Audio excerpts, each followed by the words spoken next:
Muy buenas a todos. Gracias por estar hoy aquí. Como sabéis, continuamos con todo el trabajo de Churumbelerías y bueno, ya habéis hecho algún reto y creo que bueno, estamos generando muy buenas sinergias. Y hoy tenemos con nosotros a una persona muy especial para mí y muy especial para muchos de nosotros, que es el maestro Miguel Romea. Como decía antes de comenzar a grabar, es maestro de maestros y bueno, un director de orquesta fantástico, una persona con muchísima sabiduría y una persona que creo que puede aportar mucha luz a las preguntas que nos estamos haciendo, ¿no? Para mejorar la situación de las bandas y para poder pues eso, seguir caminando juntos. Así que os digo, igual que el otro día, que por favor penséis preguntas, que esto es principalmente para vosotros. Y nada, vamos a comenzar, Miguel. La primera pregunta que suele ser de la que me gusta hacer y por la que me gusta empezar es ¿cómo influyó dentro de tu formación el haber comenzado en una banda de música? Hola, buenas tardes. Un saludo, Lara, y un saludo para todos. Bueno, realmente lo que soy como músico, lo poco o mucho que haya hecho en mi vida, es porque he salido de una banda. Las bandas son como una especie de criadero, pero es que esa palabra suena fatal, pero realmente son el sustrato perfecto para que un músico pueda desarrollarse en todos los sentidos, en el sentido musical, en el sentido técnico, en el sentido humano. O sea, evidentemente el hacer música en conjunto yo creo que es una bendición como actividad, porque nos permite realmente conectar con muchísimas personas de muy diferentes ilusiones o formación o todo. Y el caso es que el que compartamos la vivencia que se comparte en una banda hace que sea algo absolutamente especial. Yo tuve la suerte de que me crié en la banda de Alcorcón y ahí pues eso condicionó todo el resto de mi vida para bien, porque me acostumbró a sentir una capacidad de transmitir la música, me acostumbró a una disciplina y a una ilusión a la hora de ensayar, me acostumbró a tener un grupo de compañeros que son los que te elevan, que son los que te impulsan, son los que te llevan hacia adelante, y luego la variedad de tipos de personas que había en la banda y que hay en todas las bandas, la hacen como el sitio ideal para crecer. Entonces, pues yo siempre lo diré, yo soy músico de banda y es lo que soy, y gracias a eso he desarrollado mi carrera. Todos esos valores, luego cuando los he llevado a nivel profesional, pues me han servido para disfrutar doblemente además mi trabajo, no sentir muchas de las presiones o de las lacras que lleva muchas veces la vida profesional. Y sin embargo, yo sigo disfrutando de la música igual que cuando lo hacía en mi bandita, tocando. Sí, sí. Y para dirigir orquestas, ¿crees que hace falta algo diferente a dirigir una banda o la experiencia te lleva a decir que las herramientas son las mismas? Rotundamente no, estamos hablando de música. Hacemos música. Y evidentemente los repertorios cambian, pero dentro de la misma banda o dentro de la misma orquesta. Entonces, en absoluto, todos los valores que se trabajan en una banda son los valores que se necesitan en una orquesta. Y si los trabajas en la banda, estás igualmente capacitado para desarrollarlos en una orquesta, sin ninguna duda. Entonces yo, en mi cabeza, de hecho, no existe esa diferenciación. Y muchas veces me lo preguntan, ¿no? Este cursillo, a lo mejor el cursillo es que imparto de dirección, ¿este cursillo es para director de banda o de orquesta? No, este es cursillo para dirigir música. y, y se hace tanta buena música en una banda como en una orquesta. Y de hecho, sí que es cierto que se detecta en el ambiente, muchas veces desde las propias bandas, una sensación de inferioridad, que no sé bien, no sé de dónde viene. Precisamente, y en España podemos decir que estamos a la cabeza en algo en el mundo, que es una cosa buena, que es en el nivel de nuestras bandas, que es absolutamente fantástico. Hay países también que lo hacen muy bien, pero España es... Entonces, precisamente el que tengamos una tradición que nos permite tener un auténtico nivelazo y en el que nuestro grado de exigencia es altísimo y nuestro conocimiento del repertorio y de todo lo que ocurre es fenomenal, y es hablar de música exactamente igual, es vivir la música, nos sirve como una catapulta perfecta también para poder desarrollarlo como dentro de una orquesta.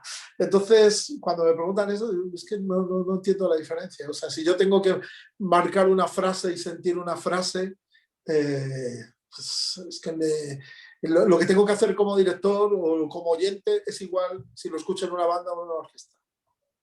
Exactamente igual. Y partiendo de eso, entonces, ¿de dónde crees que viene esa sensación de inferioridad? ¿Y cómo podemos conseguir entre todos que el nivel, no, el nivel de percepción de las bandas a nivel social sea mayor y que no haya esa diferencia de categorización que a veces parece que hay desde fuera? Claro, es que aquí han ocurrido varias cosas. Por un lado, se ha creado una falsa sensación de élite con el mundo de las orquestas y por otro lado, se vinculaba directamente el mundo de las bandas al mundo de lo popular y por lo tanto se consideraba que el nivel de lo que se ofrecía musicalmente era menor y simplemente por el hecho de que se iba a hacer para un gusto popular. Bueno, pues eso es una falacia. Evidentemente, lo primero que tenemos que hacer es empezar a valorar lo que hacemos en el trabajo de las bandas, que es hacer música con mayúsculas. Y además de ese nivel musical y de ese trabajo que se hace semanalmente con una ilusión tremenda y en el que se abre la participación a todo el mundo, y con diferentes niveles, etcétera, etcétera. Además de eso, tenemos una conexión con nuestro entorno, con nuestro pueblo, con nuestra ciudad, con nuestro barrio, muchísimo más cercano, precisamente porque se participa haciendo música. Entonces, yo parto de la teoría de que para hacer música es querer comunicar. Y ese es el principal objetivo. Y ese es, sin duda, el principal objetivo que muchas veces en las orquestas profesionales también se pierde por el trabajo semanal y que casi en muchos casos hasta se funcionaliza. En todo caso, en las bandas se trabaja con naturalidad las ganas de comunicar música y eso es lo que trae el nivel. Y se consiguen auténticas, entre comillas, milagros. ¿Cómo es posible que personas que no tienen tanto nivel técnico puedan desarrollar ese nivel tocando? Precisamente porque el entorno de la banda es el que lo permite, la inercia de querer hacer música todos juntos. Eso es lo primero que tenemos que empezar a valorar y cuando digo valorar es a darle importancia. Y cuando vemos la importancia de esto, cuando vemos la importancia de la calidad que se puede conseguir con esa intención, entonces cuando se te quitan los complejos. Y entonces cuando ves la situación con, yo diría, hasta con orgullo. Es decir, no, es que lo que yo puedo comunicar con mi banda en la que hay un profesional, hay 10 chicos que están estudiando en el conservatorio, hay otros que están en la escuela de música, hay otros que estudian en su casa, pero vienen todos con esa ilusión semana tras semana. Lo que se puede conseguir en grado de comunicación y de verdad musical es al más alto nivel. Y eso claro que se consigue. Por eso yo al tema de las bandas, digamos, el sobrenombre que le pongo es el del milagro habitual, que se consigue un milagro casi todas las semanas y precisamente por eso no le damos importancia. Pero tenemos que empezar a dar importancia a nosotros, al valor que tiene todo lo que se hace. Y estoy hablando musicalmente, que si además a eso le añadimos lo humano, lo social, como grupo que se consigue, eso encima lo eleva a la enésima potencia. Creo que has dado en una clave, Miguel, porque la palabra milagro creo que es algo que va a haber que asumirlo, que llevarlo y que decirlo y gritarlo a los cuatro vientos, porque, Sí, sí. porque es así. Yo no veo muchas más instituciones que puedan tener el alcance o que puedan tener la mirada que tiene una banda de música. Entonces, bueno, como muchos de los compañeros que tenemos son gente que está dentro de la Junta y dentro de las bandas, quería que me contaras un poco, que nos contaras cuál ha sido tu experiencia de la relación con las juntas directivas por las bandas por las que has pasado, ¿no? Como la Lira de Pozuelo o la Filarmónica Beethoven. ¿Y qué es lo que más has pues dicho? Esto ha sido maravilloso y esto me ha ayudado muchísimo a poder elevar lo que yo estaba haciendo con la banda, y que quizá en algunos momentos has podido echar en falta. Yo la verdad es que en ese sentido, en las bandas en las que he sido titular, he de decir que he tenido a mi lado a auténticos cracks en cuanto a que son personas totalmente comprometidas con una visión a medio plazo. La clave es la visión a medio plazo, siempre, en todo proyecto. Entonces, evidentemente, si estamos gente de la directiva y el director artístico, estamos en el mismo barco, lo primero que nos tenemos que poner son objetivos a medio plazo que se puedan conseguir, que sean realizables, pero que supongan un esfuerzo, que supongan un tener que avanzar.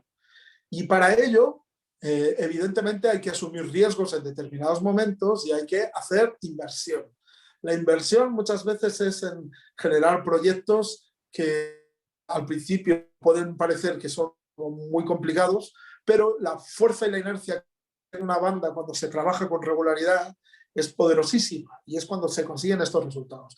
Yo lo que yo hacía, nada más llegar, y lo que he hecho siempre, con cualquier directiva, es que creo que la mejor manera de conseguir, esto depende de la personalidad del director o de la directora, pero la mejor manera de conseguir un resultado muy bueno es: yo impulso muchas propuestas, impulso muchas ideas con mucha ilusión, y tú o la directiva tiene que aprender a decirme que no, tiene que aprender a moderar eso en función de una realidad económica, en función de una realidad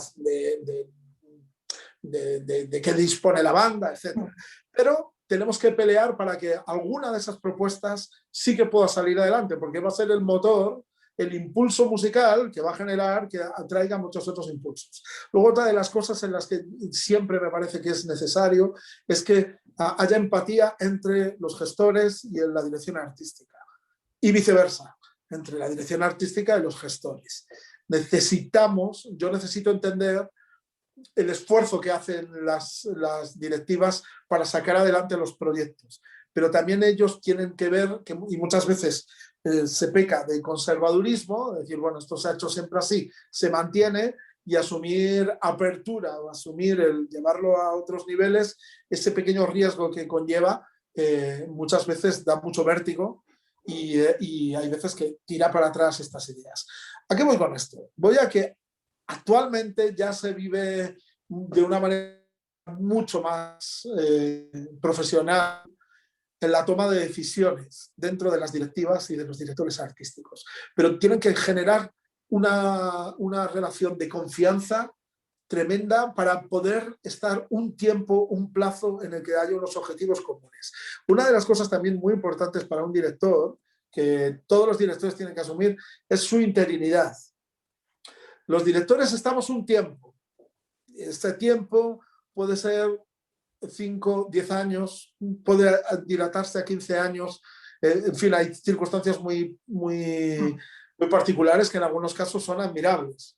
Pero realmente lo mejor es ponerse un objetivo de un tiempo y trabajar codo con codo asumiendo riesgos y poniéndole mucha energía y mucho interés durante ese periodo de tiempo. Y a partir de ahí, volver a resetearse, es decir, nos damos un par de años más para otro proyecto. Cuando digo otro proyecto, es otro proyecto artístico, o sea, para tener otro recorrido. Lo de trabajar por trabajar, yo no lo entiendo. Entiendo que hay que trabajar para conseguir unos fines, y así es cuando se consigue realmente asentar las bandas o que tengan poder. En la Lira de Pozuelo empezamos en un garaje. Claramente, o sea, empezamos, cuando yo empecé a dirigir esa banda, había 30 personas que ensayábamos en un garaje. Y eso lo llevamos con muchísimo orgullo, en el sentido de que trabajábamos con toda la ilusión musical, sabiendo que nos estaban cediendo un garaje. ¿Cuál era nuestro objetivo a medio plazo? Que pudiéramos tener una sede, que pudiéramos tener un local, que pudiéramos tener esto, y nos lo conseguimos nosotros, sin que fuera una cuestión externa.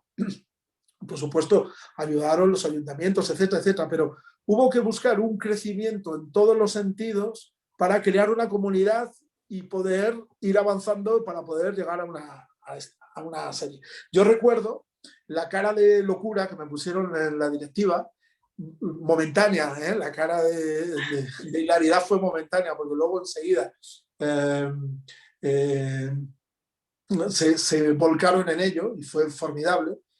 Cuando yo decía, no, es que aquí lo que necesitamos es en Pozuelo crear un conocimiento del repertorio.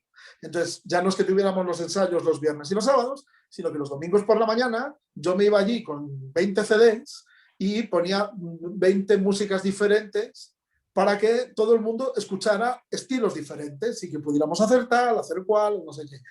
Esto al final, ¿sabéis en qué se convirtió? Se convirtió en una excusa maravillosa para que los que ya habían salido de misa y los que no iban a misa nos juntáramos allí y siguiéramos construyendo banda. De tal manera que lo que se construía era, iban pocos al comienzo, se corría la voz y a las 2 semanas estaba viniendo más gente. Y al final tenía toda la banda los sábados, y los amigos, y los padres, y no sé cuánto, escuchando música los domingos por la mañana, ¿no? Era una manera de construir un objetivo común, como el que teníamos ahí. Y el orgullo, la alegría, la ilusión es que cuando, pues eso, después de 11 años, cuando ya tenemos todo preparado y ya podemos acceder a una sede propia, etcétera, que era lo que me tocaba a mí como director, decir adiós, porque es en el momento en el que está todo bien, es en el momento en el que se necesita que venga otra persona y que genere otro proyecto de otros 10 años, o en este caso fue Maxi, y fantástico. Bueno, aunque se tardó en llegar a Maxi, ahí hubo encontrar a la persona adecuada, ¿no? Pero esta evolución es la que hay que intentar que se genere como una idea conjunta entre directiva y dirección artística. Cada uno por separado no lo puede conseguir.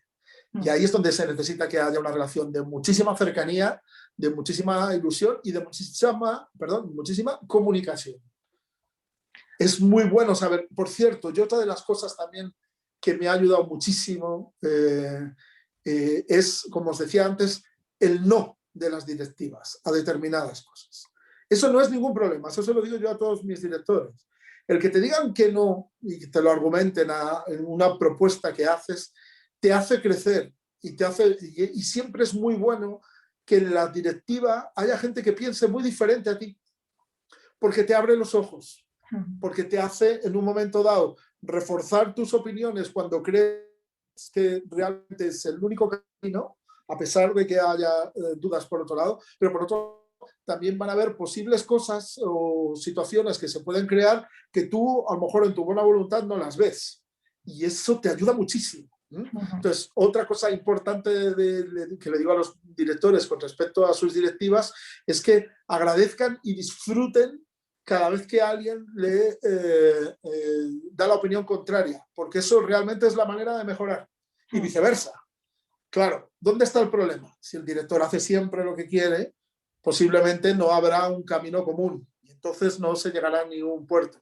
Y viceversa. Si la directiva siempre dice que no a lo que hace el director, evidentemente la ilusión del director por poder desarrollar propuestas se dificulta. Entonces, por eso decía lo de la empatía. Hay que entender cómo lo viven desde el lado de la gestión y la gestión tiene que entender cómo se vive desde el lado artístico para así encontrar los puntos de apoyo comunes. Y ahí es donde está la mejoría de cualquier banda.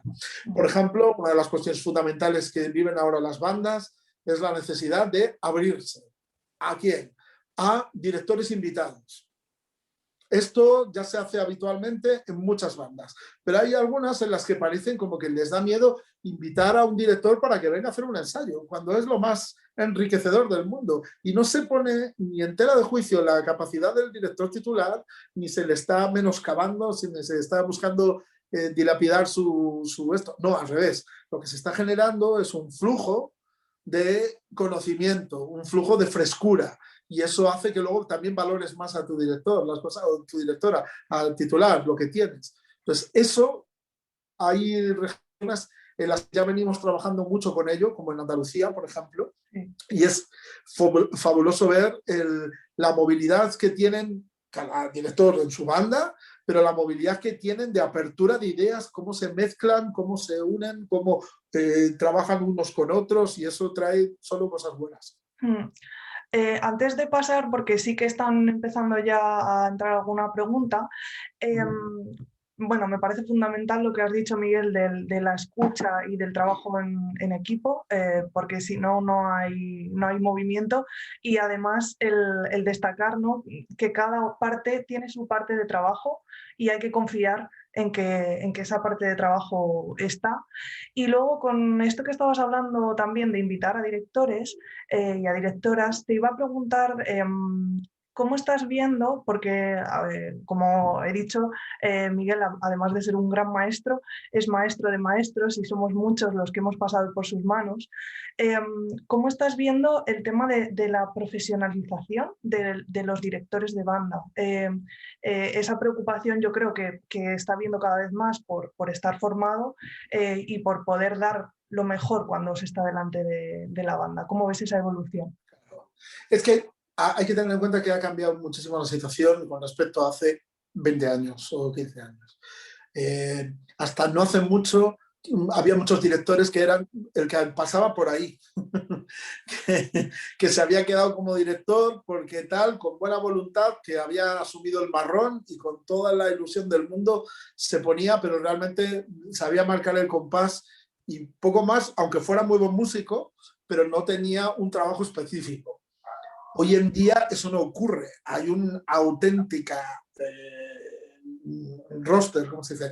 Un listado tremendo de directoras y directores que están formadísimos y que en una banda y en una orquesta pueden desarrollar una labor musical de entender los ensayos, de entender la situación que tienen, espectacular.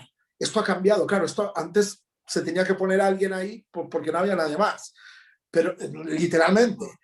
Pero ahora realmente las bandas pueden hacer una labor de selección del director con el perfil que mejor se adapta a sus objetivos, a sus características, a las personas que forman la banda, a cómo son los proyectos, porque hay todo tipo de proyectos, aparte de que podemos tener proyectos que sean municipales, hay proyectos que son de asociaciones, hay proyectos que son de ideas privadas, tenemos también bandas juveniles, tenemos bandas, digamos, la banda grande que llamamos todos siempre en esto, ¿no? Evidentemente, elegir a la persona adecuada para cada banda es un trabajo de muchísima responsabilidad. Y es un trabajo en el que hoy en día se puede hacer con luz y taquígrafos perfectamente, porque vas a tener, en cuanto saques una convocatoria pública, vas a tener a unos cuantos candidatos formadísimos y en que lo difícil es elegir entre la calidad que hay. Esto le trae una responsabilidad a las directivas, pero también a los directores. Y fijaos en lo que os he dicho antes, que yo en eso estoy, bueno, he predicado con el ejemplo toda mi vida y creo que es la mejor manera, sin duda, que es la de considerar que somos interinos. Estamos un tiempo, nos contratan para un proyecto y ese proyecto puede ser 5 años. Luego a partir de ahí se mira si quieres continuar con el proyecto, si hay recorrido para más, etcétera, etcétera, etcétera. Esta es un poco la cosa. Pero para ello la selección es fundamental. Entonces, aquí lo que también me gustaría es que a los que estáis en las directivas que veis esos procesos de selección. Porque dependiendo de lo bien que seáis capaces de desarrollar el proceso de selección, el resultado de cómo va el proyecto de vuestra banda va a ser directamente proporcional. Cuanto más cuidado está la selección del director, más se avanza, sin lugar a dudas. Lo hemos tenido ahora en muchos ejemplos, bueno, unas cuantas bandas en el que coincide que he tenido algunos alumnos que han sacado la plana y en algunos no.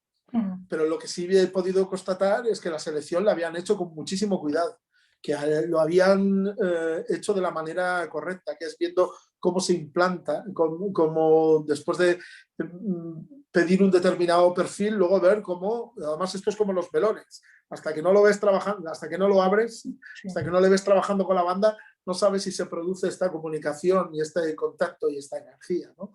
Entonces, por ahí, ahora mismo hay una cantidad de directoras y directores formidable que pueden desarrollar el trabajo. La cuestión está en encontrar la persona adecuada para eso durante un tiempo. Y luego volverlo a pactar con tranquilidad. ¿Continuamos o no? Yo recuerdo que después de llevar 8 años con la Filarmónica Beethoven en Campo de Cristana, lo que hablaba con ellos es que prorrogamos un año más. Yo me reunía con la directiva y la sensación fue decir, sí, estamos funcionando bien, no detectamos señales de dejadez o de cansancio, sino que seguimos creciendo. Hasta que llegó el momento, después de 11 años, que dije, y fui yo a decir, llegó el momento. Y lo siento en el alma porque les quiero con locura, porque podría seguir dirigiendo 20 años más, pero la única manera de crecer es que venga otra persona y entonces ya el proyecto no se personaliza, sino que el proyecto se asienta y lo trabajado queda y se sigue impulsando con la nueva persona hacia otro camino. Y así es como crecen nuestras bandas y es la manera correcta de hacerlo. En Valencia he podido ver que durante muchos años, últimamente, se toman decisiones tremendas. También se hacen selecciones, pero luego se toman decisiones de que no le dejan a una persona completar su proyecto. Y esto es algo que vengo hablando. Tengo muchos alumnos valencianos y me cuentan la sensación que tiene muchas veces la falta de empatía entre la directiva y la dirección artística. Bueno, pues esto es algo que hay que cuidar desde el primer momento. Que unos a otros se tienen que cuidar. Y así es como se saca el máximo resultado. Sí, no, es fundamental, es fundamental. Pues vamos a ir pasando a las preguntas que nos van haciendo y, por ejemplo, nos dice, sí te voy a preguntar, porque lo estamos haciendo con todas las personas que paséis por aquí, pues una obra que nos puedas decir que te encante para escuchar, otra para interpretar y otra que te haya sorprendido, que hayas descubierto y que bueno, que digas esto, cuando lo conozcáis vais a flipar. Bueno, sí, claro, es que, joder, qué buena pregunta. Una que me encanta interpretar. Yo creo que es la obra que más disfruto dirigiendo o tocando en mi vida. Es Tercio de Quites, el pasodoble de Thalès. Maravilloso. O sea, madre mía, es que soy feliz con eso. Literalmente. Esa de tocar, sí. Una de escuchar, pues Tercio de Quites, no voy a decir otra.